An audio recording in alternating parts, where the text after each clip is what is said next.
So you can see I'm pretty dirty. I've already unloaded all of this, and immediately preceding me talking here, we'll zoom through the pickup process and then the unloading process. I thought folks might appreciate a video on our goat's milk whey that we pick up to feed to our pigs. Before we get into that, if you've got any questions that I don't answer in this video or any other, please feel free to drop a question down below in comments. I love being able to hear from you guys, and it lets me know that people are actually watching this and you're getting some valuable content out of it. And then if you haven't already, hit that subscribe button so you know when we drop a new video as soon as we drop it. It lets me know that people are interested in seeing when we put stuff out, so it encourages me to continue to put out content. And hitting that like button, dropping a comment below does the same thing if you're already subscribed. I really appreciate all of you that do watch all these videos routinely and do drop comments, and even some of you that send me messages. I love that. I appreciate that so much. But dropping back over to the whey, so we pick up anywhere between 5 and 10 15-gallon barrels of goat milk whey from a local goat milk dairy. They prioritize making cheese. They don't sell milk. They turn all of it into amazing artisanal cheese. It's so good.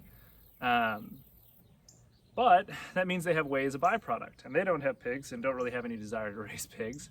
So we pick it up in 15-gallon barrels once a week on Thursdays. I heft up and throw those bad boys in the back of the truck. The first time I did it, it did not go that well. That was a big handful. It took 2 people, but eventually you build that strength doing the same thing over and over.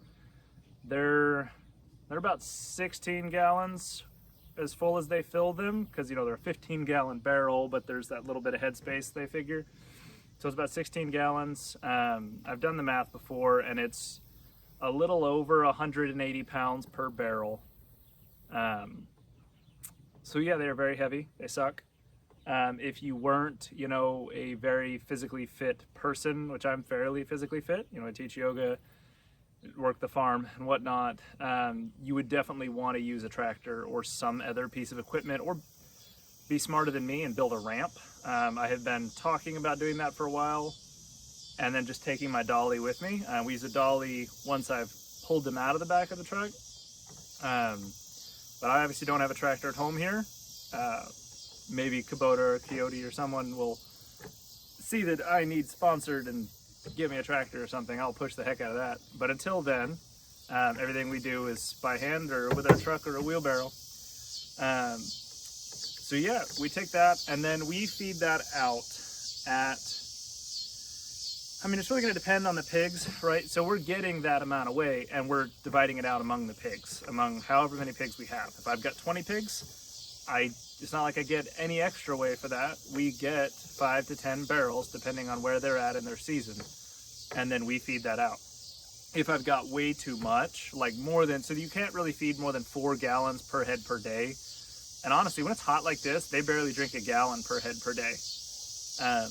It's really rich, but when it gets a little cooler, oh my gosh, do they go to town. They'll put it away. And even when it's hot like this, they'll all come running up and they'll all get a big drink and then run back to their grain. So they'll leave their grain for it. In the winter, I'll pour out their grain and start dumping in the whey, and they won't leave the pans until I've poured all that I can give them in one day in there. So they absolutely love it, especially when it's not so hot. I do chores early in the morning. If I try to feed it during the middle of the day, they won't eat any of it. It's just, they don't want to eat. They barely eat their grain if I try to feed them when it's this hot out. Today was 103. So this whole week's supposed to be here in southern Missouri. But if it's cool, they'll down as much as I can give them. With the 5 to 10 barrels, it means I'd go through about a barrel-ish a day. If it's towards that 10, it's a little over. Today I think we had 8 barrels, so I'll feed just over a barrel to them a day. If I've got a little less, we'll get a little bit less. And we just open the tops. There's a special tool for undoing the tops on those. We use just a Wonder Bar, and it fits perfectly between the little things to turn. And then we just pour it into 5-gallon buckets, and I lug 5-gallon buckets out into the field.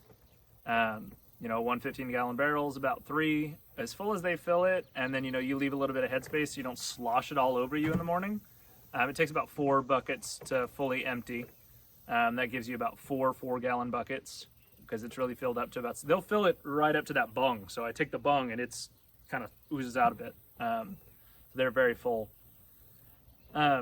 Yeah, I think that it provides a nice deep red color to the meat. It adds a lot of extra fat in there that's, you know, nice fat, not fat from extra grain.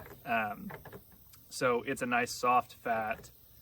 I think it lends to be a little bit more intramuscular. I could be wrong, but I've noticed since we've been feeding it a little bit more intramuscular marbling, a little bit deeper red color.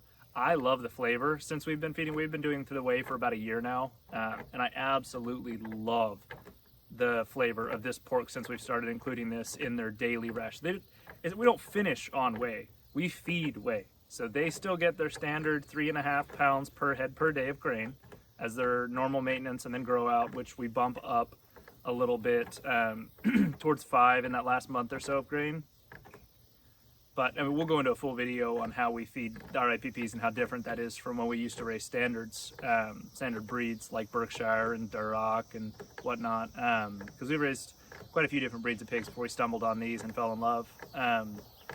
But the Whey is in addition to that. And it's really because you can't really gauge how much they're going to eat. And so it's easier to just give it as a bonus.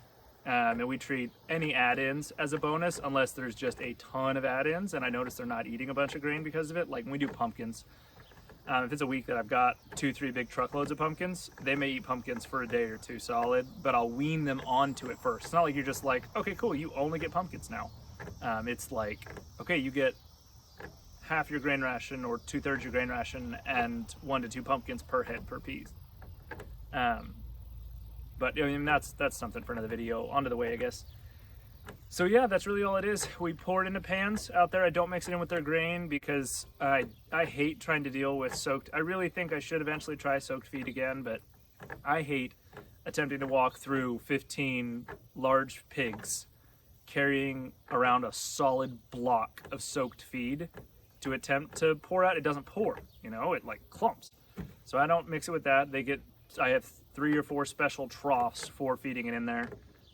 If I've got a ton and I just really can't get through it and need to get these barrels back to them, because we go through it within a week. Like I do not try to keep it past a week. It doesn't seem to go bad. It kind of turns to yogurt, and honestly they love the stuff that's mildly turned to yogurt more than they like the fresh, so they don't seem to mind it. It never smells rancid. It just smells, you know, honestly kind of like yogurt. So yeah, I'm trying to think of anything else interesting to tell you about that.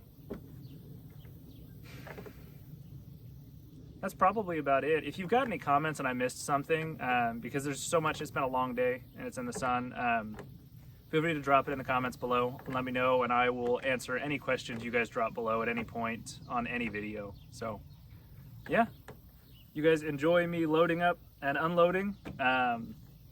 Yeah, and then I'll talk to you guys next time. Bye.